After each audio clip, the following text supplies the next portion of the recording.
रात हो गई है। पास की हाइट है 2510 मीटर के आसपास। टेम्परेचर इस समय 8 डिग्री। हमको पूरा वापस जाना है। यहाँ से अभी 92 किलोमीटर दिखा रहा है। आज कंफ्यूजन हो गया और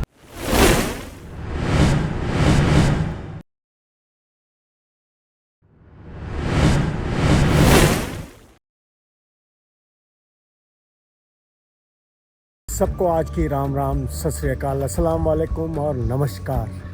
आप सबको पता ही है कि मैं हूं एक इंटरनेशनल राइड पर जो कि 24 देश की है, 120 दिन की और 25,000 किलोमीटर करीब करीब हम कवर करेंगे। हो सकता है थोड़े से ज़्यादा भी हो जाए। मैं हूं अपनी कंट्री नंबर 7 जो है स्लोवेनिया, और कल हम उसकी कैपिटल सिटी ल्यूब्लियाना से चले थे और चलकर रास्ते में हमने बहुत ही खूबसूरत नज़ारे देखे।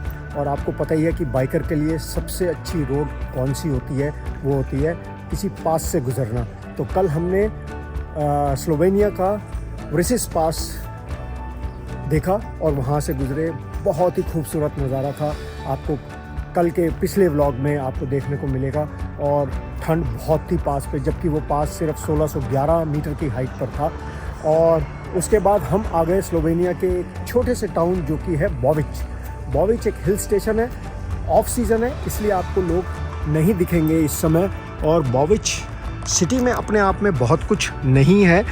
बॉविच के आसपास बहुत कुछ है देखने को। वाटरफॉल्स हैं, ट्रैकिंग है और साइकिलिंग है। और आप देख सकते हैं कि इस सिटी में सुबह सुबह 8 बजे से लोग बाग आ जाते हैं ब्रेकफास्ट करने के लिए कैफ़ेज़ में।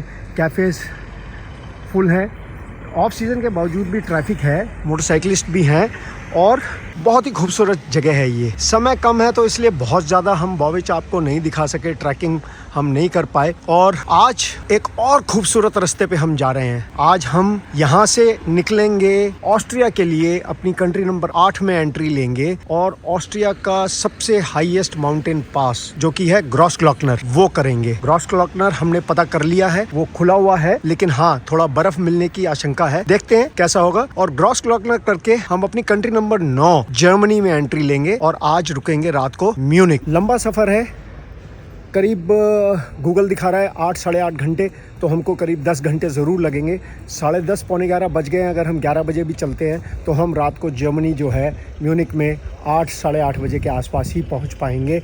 और कल भी फिर म्यूनिक रुकेंगे, आपको म्यूनिक दिखाएंगे और वहाँ की और 1-2 सिटीज़ देखेंगे जर्मनी की। फिर वापस हम आएंगे ऑस्ट्रिया में। तो अभी हमारा सफ़र यूरोप का जारी है। करीब 20-25 दिन 30 दिन अभी हम यूरोप में ही हैं। उसके बाद फिर मिडिल ईस्ट में एंट्री लेंगे। और आज यकीनन मुझे पूरा यकीन है कि Grossglockner will be full of surprises. करीब 2 घंटे का ग्रॉसग्लॉकनर रास्ता है और यस, उस पास पे जाने के लिए हमको एंट्री लेनी पड़ेगी, जो कि करीब मेरे ख्याल से 30 से 40 यूरो के बीच में उसकी फ़ीस है उस रोड को यूज़ करने की। वो जब पहुँचेंगे तो मैं आपको बताऊँगा और दिखाऊँगा। देखें, ब्राइट सनी डे हो गया, धूप आ गई है और अब हमारा यहाँ से निकलने का समय आ गया है। कल हम रुके थे यहाँ thirsty river cafe and rooms में। बाइक्स लोड कर लिए मैंने और अब बस चलने की तैयारी है। बाइकर्स अभी ये बाइकर आए हैं और जगह ढूंढ रहे हैं अकोमोडेशन के लिए। मैं आपको दिखाता हूँ हमारी अकोमोडेशन कल रात की। तो ये हमारी अकोमोडेशन थी कल रात की। ये बेड मैंने लिया था। इस अकोमोडेशन के हमने दिए हैं 25 यूरो पर बेड। तो हॉस्टल के अंदर पर बेड का सिस्टम होता है, तो हमने 25 यूरो पर बेड दिया। हमारे टोटल 50 यूरो लगे हमारे दोनों जनों के, which is fair enough Europe को देखते हुए। तो चलते हैं। एक और नया दिन और एक और नया सफ़र शुरू। कृपा करना प्रभु, दया दृष्टि बनाए रखना और इस संसार में शांति सुख बनाए रखना। इतना खूबसूरत शहर और जब लोग ना होना तो थोड़ा सा अच्छा नहीं लगता, लेकिन शहर का कसूर नहीं है, कसूर है हमारा। हम आए ऑफ सीज़न में। सीज़न में यहाँ लोगों से पता चला बहुत भीड़ होती है। टेम्परेचर 15 डिग्री है इस समय, सुबह 10 डिग्री था क्योंकि धूप आ गई है बहुत तेज़। देखें, rafting, kayaking, zip line, canyoning, trekking, बहुत कुछ है यहाँ देखने का। वाटरफॉल्स हैं बहुत खूबसूरत खूबसूरत यहाँ देखने के लिए। बाइकर्स देखो आ रहे हैं, ये सुबह सुबह बॉविच पहुँचे हैं। ये सब यूरोपियंस हैं जो यहाँ घूमने आए हैं बॉविच। अब ये सी को एच क्यों बोलते हैं बॉविच? हमारे हिसाब से तो ये बॉविक होना चाहिए, बट ये बोलते हैं बॉविच। तो सामने पहाड़ से नीचे हैं बादल।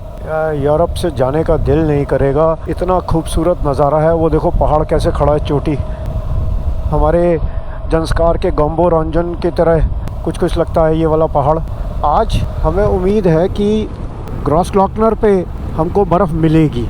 तो 2 कंटिन्यूअस दिन खुशी के, दोनों दिन हम पास करेंगे। एक दिन स्लोवेनिया का सबसे ऊंचा पास करा और आज करेंगे हम ऑस्ट्रिया का सबसे ऊंचा पास ग्रॉसग्लॉकनर। पिछली बार ग्रॉसग्लॉकनर मेरा रह गया था लास्ट ईयर जब मैंने ऑस्ट्रिया करा था, तो इस बार मुझे छोड़ना नहीं था, इस बार मुझे ज़रूर करना था ग्रॉसग्लॉकनर। तो ये देखो और बाइकर्स आ रहे हैं, क्योंकि राइडिंग के हिसाब से ये बहुत बढ़िया सीज़न है। गर्मी बिल्कुल नहीं है। इसी रास्ते से हम कल आए थे। समय दिन के हो गए हैं 11:30 बज गए हैं। आज भी हम लेट हो गए, कल भी हम 11:30 बजे के करीब ही चले थे। तो आज तो बाय ऑल मीन्स हम बहुत लेट हैं, क्योंकि आज का सफ़र ही हमारा 8 से 9 घंटे का है और हम अभी निकले ही 11:30 बजे हैं। तो म्यूनिक तो हम पहुंचेंगे करीब 9 और 10 बजे के बीच में, वो भी अगर हम लगातार चलते रहेंगे तब। देखते हैं अब जब भी पहुंचेंगे। ऊपर के पहाड़ों के टॉप पर तो बिल्कुल भी कुछ नहीं है मेरे ख्याल से, क्योंकि बर्फ़ काफ़ी पड़ती है, तो इसलिए शायद कोई भी वेजिटेशन उग नहीं पाती होगी।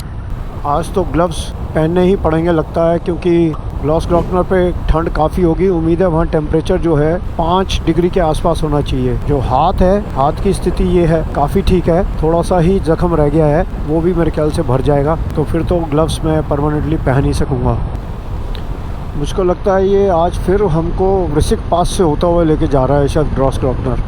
देखते हैं, अभी पता चल जाएगा। क्योंकि अगर ये वृश्चिक पास से लेके जा रहा है तो इसका मतलब आज हम एक दिन में 2 पासेस करेंगे।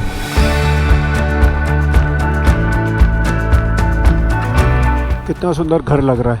धूल मिट्टी ना हो तो सब जगह अच्छी लगती हैं। अब यहाँ धूल मिट्टी क्यों नहीं है ये तो ऊपर वाला ही जानता है। यहाँ धूल मिट्टी दिखती ही नहीं। देखो पेड़ पौधे भी बिल्कुल साफ चमकते हुए दिखेंगे, बिल्कुल चमकते हुए दिखेंगे पेड़ पौधे भी, जबकि अभी बारिशें नहीं हुई हैं।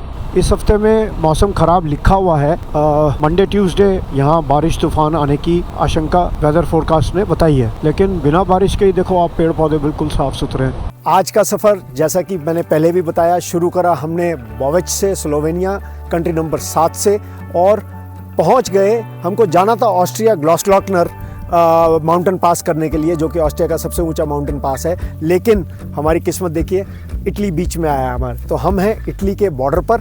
बॉर्डर तो नहीं कह सकते क्योंकि बॉर्डर अब रहे नहीं है जब से यूरोपियन यूनियन बनी है, और हमने अपना तिरंगा निकाल लिया है। हम अपना तिरंगा कंट्री नंबर 8 जो कि है इटली की सीमा पर फहरा रहे हैं। बड़ी खुशी हो रही है तिरंगा फहराते हुए। यार ये इस मोमेंट को ना हम बयान नहीं कर सकते शब्दों में, जितनी खुशी तिरंगा लहराते हुए होती है विदेशी धरती पर। तो जय हिंद, जय भारत। इटली में हमारी एंट्री हो चुकी है।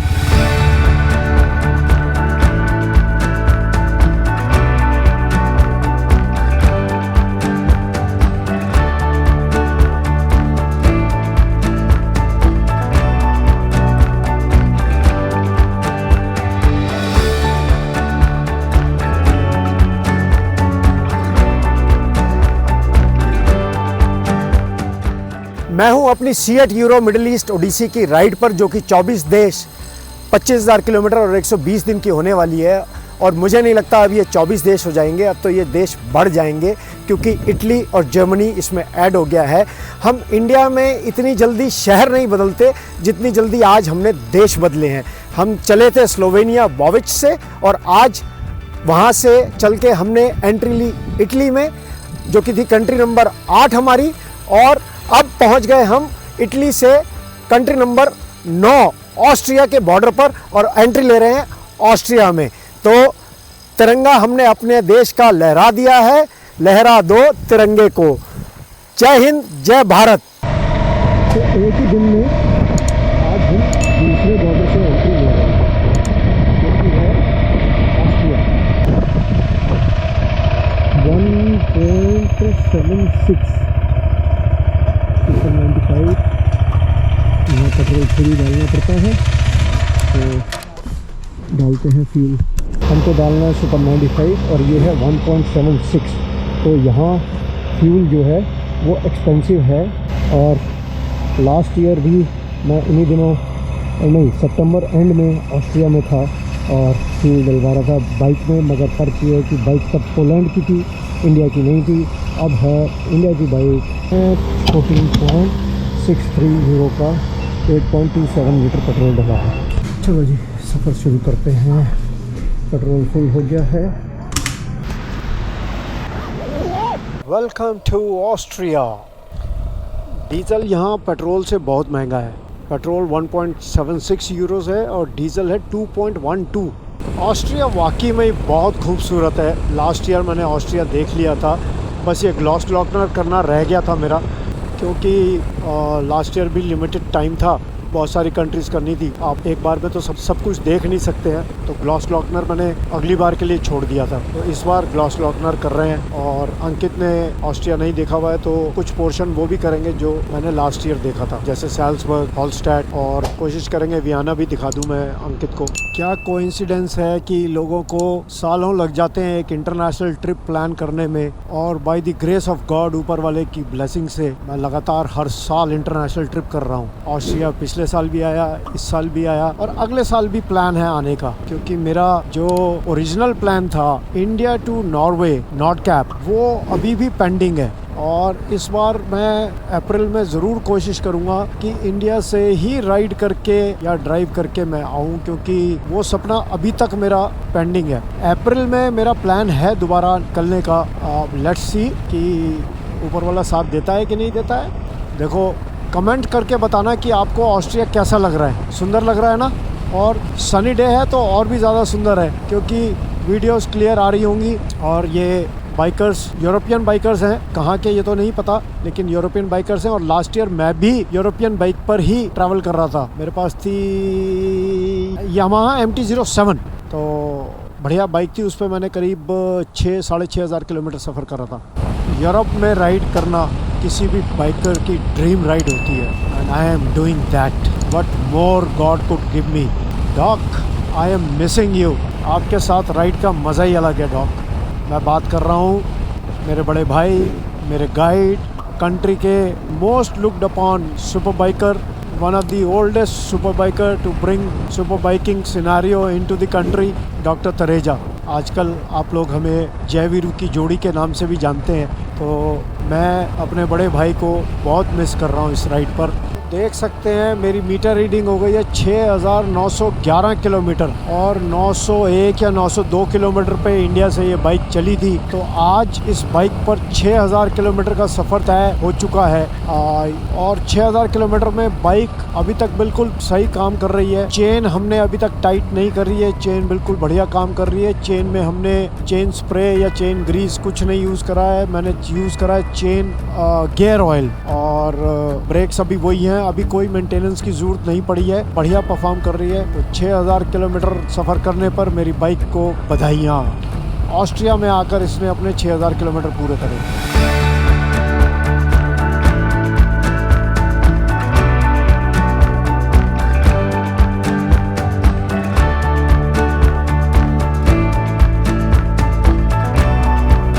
ऑस्ट्रिया में भी अगर आप देखें तो ये पब्लिक लैंड है और हाईवेज़ के साइडों में है। सब घास बिल्कुल बराबर कटी हुई है, वेल मेंटेन्ड है, झाड़ फूस कहीं नहीं है। देखें आप दूर तक, ये पब्लिक लैंड है और नो मैंस लैंड कह लो, मतलब बिल्कुल साफ़ सुथरा मेंटेन करके देखें। बिल्कुल घास कटी हुई है, झाड़ियाँ वाड़ियाँ कुछ नहीं है, तो इसलिए खूबसूरती और निखर आती है। लो जी, ऑस्ट्रिया की आप गायें भी देख लें। यहाँ ये वाइट और ब्राउन कलर की हैं, हट्टी कट्टी। लो जी, ग्लॉसग्लॉकनर पास की तरफ अब हम चल पड़े। क्या खूबसूरत, देखो आप, कहाँ जंगल के अंदर इन्होंने घास काटी हुई है भाई। इस बात की तो तारीफ करनी पड़ेगी इन लोगों की। अब घर देखो आप, क्या शानदार लग रहा है, फूलों से सजा हुआ। और ये यहाँ स्विट्ज़रलैंड सब जगह ये जो फूल हैं छज्जे के ऊपर, ये तो स्विट्ज़रलैंड के तो हर घर में लगे होते हैं, ये हर होटल में लगे होंगे। तो लो जी, एंट्री के लिए हमको ये बटन दबाना है और हमारा ये टिकट आ गया है बाहर। और ग्लॉसग्लॉकनर पास के लिए हमको टिकट खरीदना पड़ता है।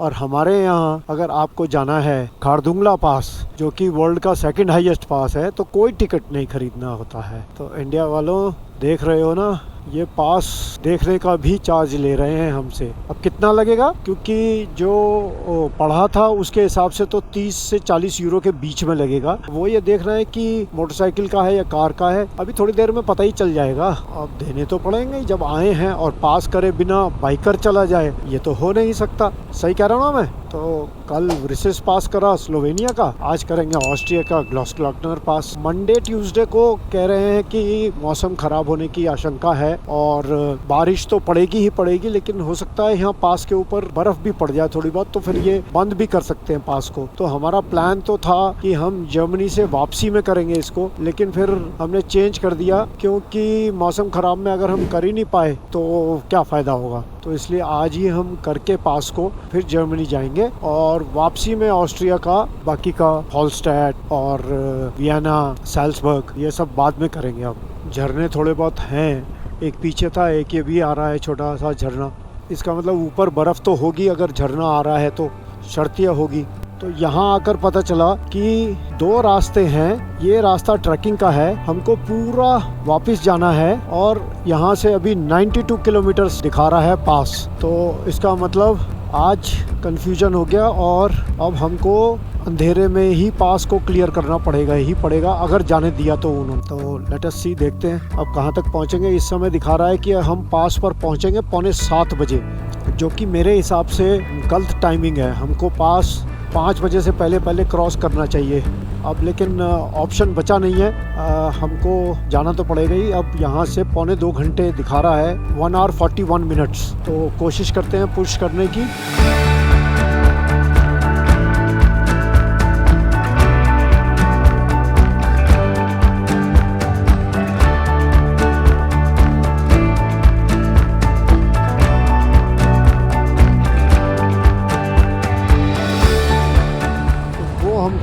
वो पहाड़ी चढ़नी है ऊपर ग्लॉसग्लॉकनर, और 6:45 इज़ द लास्ट एंट्री, और हम बिल्कुल मार्जिन पर चल रहे हैं, इसलिए वी आर पुशिंग आवरसेल्व्स। इस समय तो फोटोग्राफी का भी टाइम नहीं बचा है हमारे पास, क्योंकि उस गलत रूट ने हमारा सारा टाइम ले लिया, और हमको ये पास गेट बंद होने से पहले क्लियर करना है।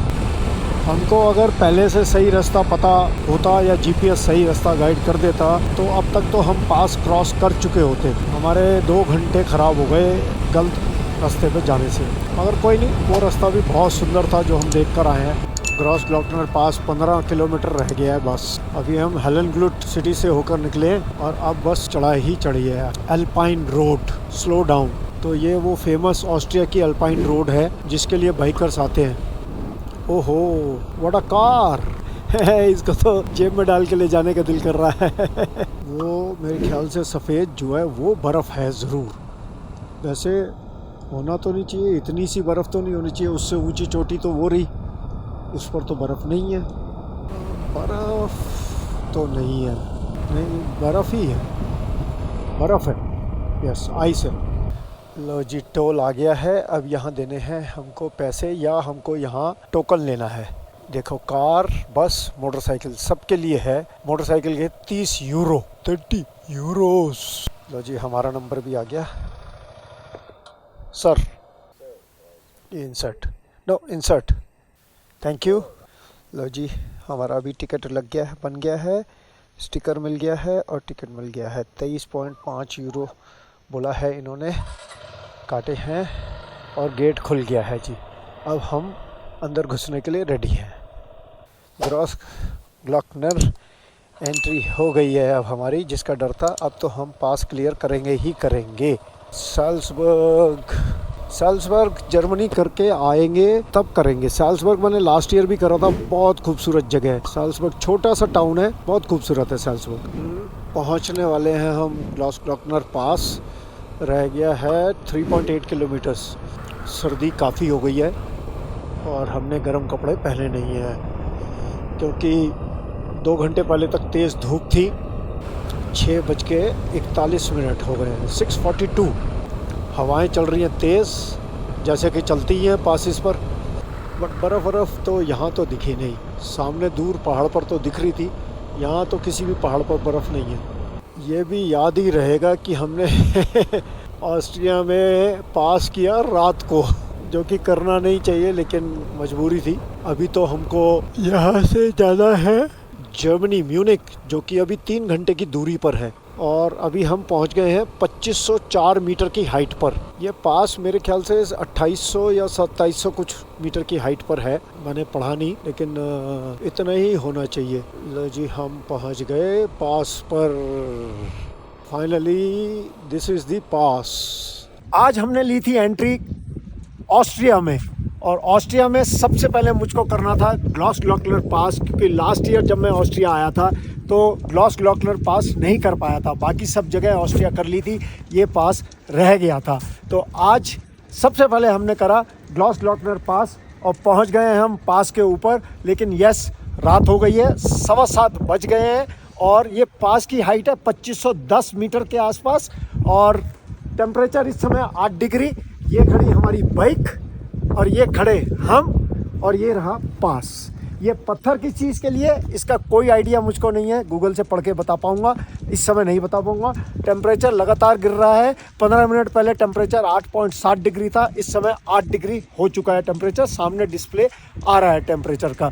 तो चलो अब चलते हैं जर्मनी की तरफ, कंट्री नंबर 10। तो इंडिया के पासिस तो बहुत करे, इटली फ्रांस के करे, ऑस्ट्रिया का भी ग्लॉसग्लॉकलर पास कर ही लिया। 2504 मीटर की हाइट पर ये पास है। और हाँ, करा अंधेरे में, क्योंकि थोड़ा सा गूगल ने हमारे को गलत जगह भेज दिया था, जिसकी वजह से हमारे 2 घंटे ख़राब हो गए। और कोई बात नहीं, कम से कम करा तो सही। और ये एल्प्स रीजन का सबसे हाईएस्ट पास है। और अब हम जा रहे हैं अपनी कंट्री नंबर 10 जर्मनी की तरफ। आज हम रुकेंगे म्यूनिक। सुबह लेट चलने का नतीजा है कि हमको अब रात में गाड़ी चलानी पड़ेगी। अभी करीब 3 घंटे 10 मिनट का सफ़र दिखा रहा है। हवा बहुत तेज़ है, बहुत तेज़। ये दिखा रहा है हम रात के 10:30 बजे पहुँचेंगे, मगर 10:30 नहीं और लेट ही हो जाएंगे, क्योंकि माउंटेन रीजन है, ध्यान से चलना पड़ेगा। मेरे ख्याल से आवाज़ पता नहीं आपको आ नहीं रही है साफ, बहुत तेज़ हवा है। और हम अब उतर रहे हैं पहाड़। तो अब आप इमेजिन करो कि ये 2500 मीटर का पास था और हमारा खरदुंगला है 6000 मीटर का। मतलब एक अंदाज़ा बता रहा हूँ, तो हमारा खरदुंगला इससे कम से कम 2.5 गुना ऊंचा है। और अगर रात को 7 बजे खरदुंगला पहुँचते तो शायद पहुँच ही नहीं पाते, जम ही जाते। यहाँ इस रोड को यूज़ करने के लिए हमने टोल दिया है 23.5 यूरो। बोर्ड पर 30 यूरो लिखा था, बट हमसे लिए 23.5 यूरो हैं। तो देखो, कोई दूर दूर तक कोई नहीं दिख रहा है, गुप्त अंधेरा है बिल्कुल। सिर्फ हम 2 पागल चले जा रहे हैं। हमारी मजबूरी है, क्योंकि हमारे वीज़ास जो हैं लिमिटेड टाइम के लिए हैं ईरान के, और हम नहीं चाहते कि वो वीज़ा हमारा दूसरी बार भी एक्सपायर हो जाए। नहीं तो हमको फिर जॉर्जिया में रुककर वीज़ा अप्लाई करना पड़ेगा, और पता नहीं कितने दिन में, 2 दिन में, 6 दिन में, 8 दिन में मिलेगा वीज़ा। तो इसलिए हम चांस नहीं ले सकते। तो एक दिन कीमती है। जर्मनी हमारी आइटनरी में नहीं था, हमने जर्मनी जोड़ा। 4 रात हमने जर्मनी ऐड करी है, तो इसलिए बहुत ध्यान से हमको चलना पड़ेगा। ओहो, टनल में आके थोड़ा चैन मिला, हवा बंद हुई। अब बाहर निकलते फिर हवा साए साए शुरू हो जाएगी। चलो अब राइड पे ध्यान देते हैं, कैमरे को करते हैं बंद। ऑस्ट्रिया से जर्मनी कब घुस गए पता ही नहीं चला। मेरे ख्याल से जैसे ही पास से हमने क्रॉस करा और दूसरी साइड टनल के आए तो शायद जर्मनी ही होगा वो, क्योंकि कहीं भी कोई इंडिकेशन बोर्ड आया नहीं जर्मनी का। अब जब जर्मनी से वापस ऑस्ट्रिया आएंगे तब देखेंगे, तिरंगा जर्मनी के बॉर्डर पर तब लहराएंगे। बड़ी लंबी टनल है। रात के बज गए हैं 8:50। डिनर कर लिया हमने मैकडॉनल्ड्स पर, अब ये दिखा रहा है 11:05 पर। तो मतलब आज रूम में जाते जाते 11:30-12 बज जाएंगे, क्योंकि अभी होटल भी ढूंढना है। बहुत ही लंबी टनल है, 166 किलोमीटर का सफ़र बाकी है अभी। तो ये टनल तो चले जा रही है। तो होटल हमने booking.com से बुक करा है, 8 होटल अना इन IM ओलंपिया पार्क म्यूनिक।